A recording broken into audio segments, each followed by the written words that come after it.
My name's Scott Partington. I'm the fire chief of the Narragansett Fire Department in Narragansett, Rhode Island. I've been the fire chief here now for nearly 8 years. In November of 2013, I was really the first fire chief that was appointed internally in the fire department. Traditionally, fire chiefs had come from outside the department, outside the ranks.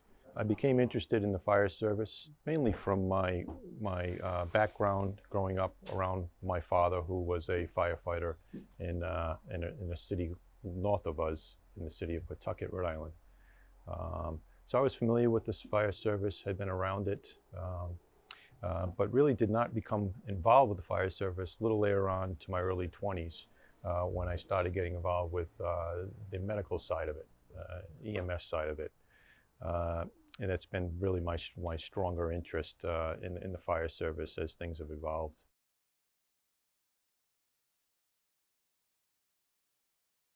Yes, there was. There was a structure fire, and it resulted in a death of a young girl. Here in our community, we have a mix of college, university students living here. And this particular fire happened to affect the college student. And we've had several instances of some college students who have perished in fires throughout my 30 plus year career. And those have been some of the more difficult calls that I've had to deal with. So I would say that one that directly impacted me the most. I was the first arriving officer on the scene, and we did the best job that we could really do at that point with the body and volume of fire that we encountered to try and effect a rescue, but we were unsuccessful.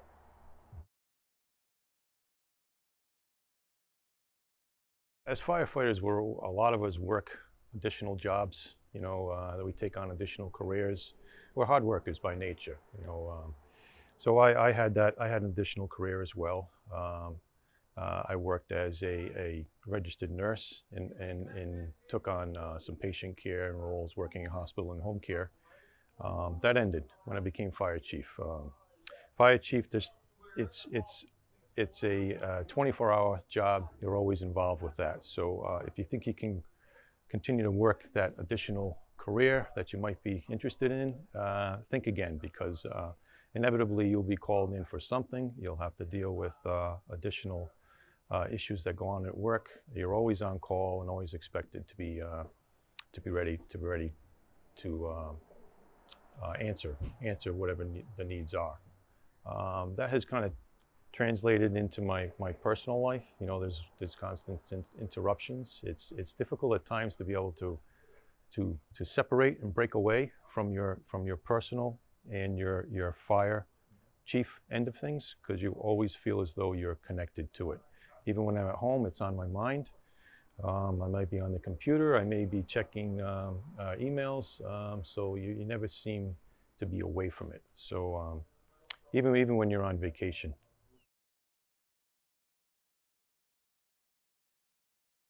For me, it was the scope of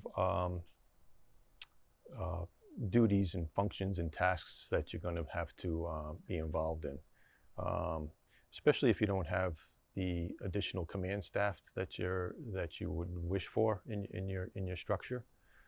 So the overall volume of information that you take in on a daily basis, the scope of your work that you have to oversee.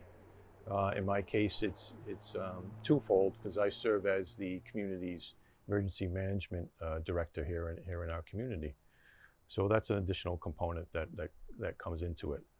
So that, along with the financial end of things and having to balance the needs of our department and the needs of the community and be fiscally responsible in doing that, was more than I expected in my role as fire chief. And being in the government sector, the government wheel often moves very, very slowly when you're trying to implement new programs and certainly spend money to be able to fund those new programs. That was frustrating, because I came from a emergency operational side of things as a line captain and thrust into the fire chief's role. So I was used to going out in the field, helping to solve problems and getting things done quickly. And in the case of an administrator or a fire chief, things move a little more slowly. I think technology certainly plays a huge role in that. Capturing what we do, how well we do it, where we do it, when we do it, is very important. We will be scrutinized, analyzed, I think, more in the future than we are right now. We'll have to justify our costs. We'll have to justify what we do, why we do it, how we do it.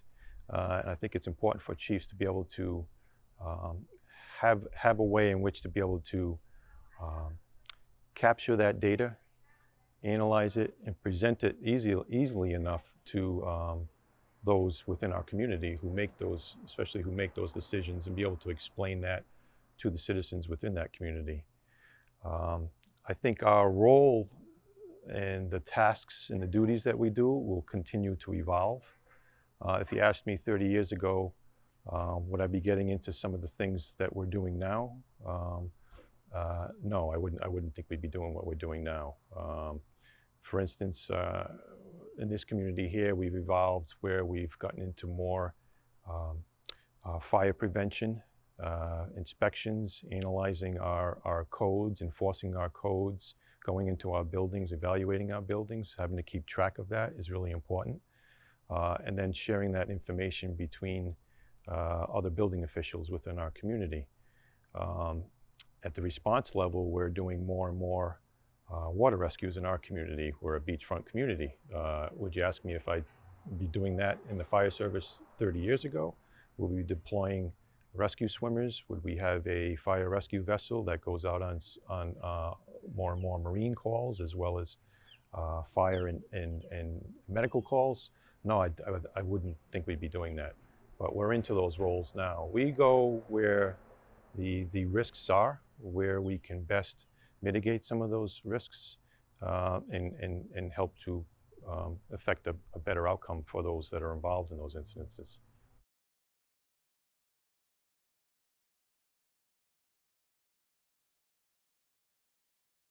We tried to prepare for what was coming as best we could. It caused a lot of anxiety and stress amongst some of our members in the fire service.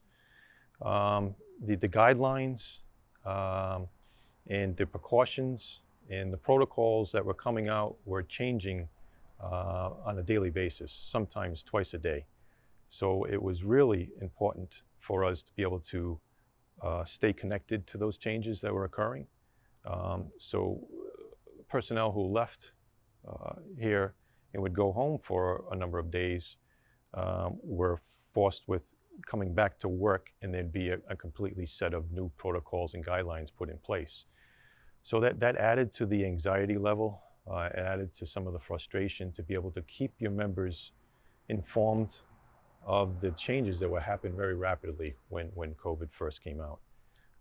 And then having to set up a plan for personnel that you lost, either due to contracting COVID or for just out of precaution for isolating or quarantine those individuals, was another issue that we had to deal with at the administrative level. If we had X number of people out, how are we going to be able to provide enough personnel to cover those areas? And then supplying our people with enough proper PPE and also getting them available to be tested for COVID and be screened for COVID, and eventually being able to be offered the vaccine for COVID too. So it added to the additional stress that we were involved in. Our members had to take all of that stress and bring it home to their families, and there were concerns of whether they were exposing their family members to certain things here that they might have encountered at work.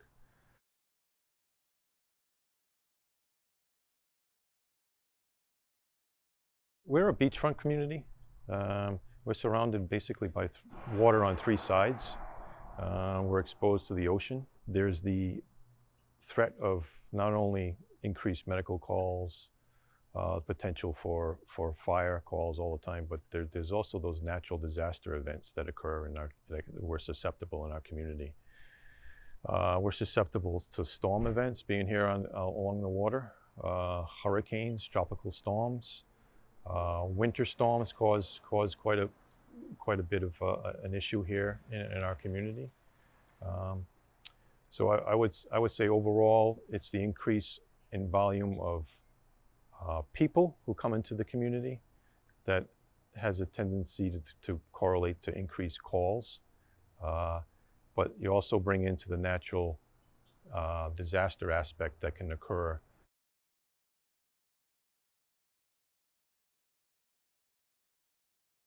I'm most proud of all of our members, particularly the officers. Given the way we're structured, I'm forced with having to delegate a lot of responsibilities and tasks right on down the line. And I'm really proud of the members and the officers who have stepped up and have taken on additional roles to help move the department forward. I'm really proud about the technology that we brought in to the department. We've taken it from our dispatch level and we put it right into our vehicles. So there's more situational awareness now for our members. They're aware of what they're responding to.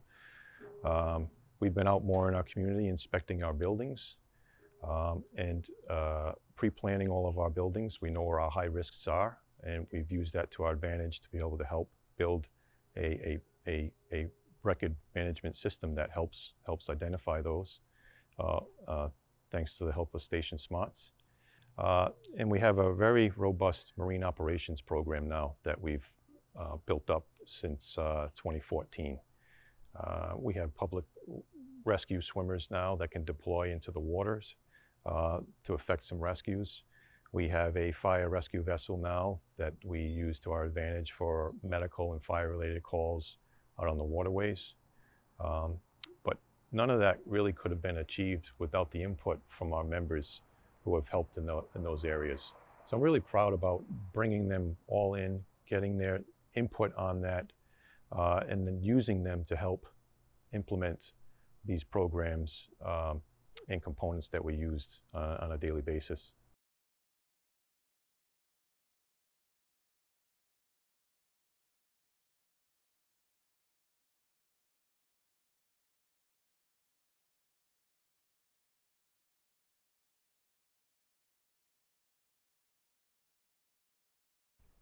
You help out cleaning up around the station, Eddie? No, wait here. Yeah? What do you do out here? You sweep up? Now we'll sweep up into here. Yeah. Yep. What truck is that over there, Eddie?